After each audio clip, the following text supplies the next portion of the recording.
ఒకటి గుర్తుపెట్టుకోండి, దేవుని శక్తి, దేవుడు తోడుగా ఉండాలి అంటే రెండు విషయాలలో దేవుడికి మనం రుజువు చేయాలి. ఒకటి, నేను దేవుడిని ప్రేమిస్తున్నానని. రెండోది, డబ్బుని ప్రేమించట్లేదు అని దేవుడి దగ్గర రుజువు చేసుకోవాలా. కోట చప్పట్లో హల్లెలూయా. అర్థమవుతుందా? ఈ రెండు రుజువు కానంతకాలం ఎవరిని దేవుడు అభిషేకించడు. మీరు దేవునికి ఇచ్చే విషయాలు ఎప్పుడైనా, ఏడే కాదు, మీ సంఘం వరకు ఒకవేళ మీరు ఆయా సంఘానికి వెళ్తున్నారు, దేవునికి ఇచ్చే విషయంలో వెనక్కి రావద్దు. ఆమేన్. రుజువు చేసుకోవాలా. అర్థమవుతుందా? దేవుడు మనతో ఉండాలి అంటే, అభిషేకం ఉండాలి అంటే, కృప మన మీదకి రావాలి అంటే దేవుడిని ఆకర్షించాలా. నీలో ఏదో ఒక గుణం ఉండాలా. అర్థమైందా?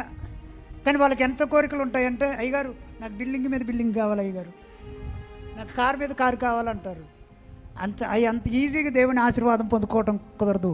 నీ గుణము దేవుడికి నచ్చాలా. ఆమేన్. హల్లెలూయా.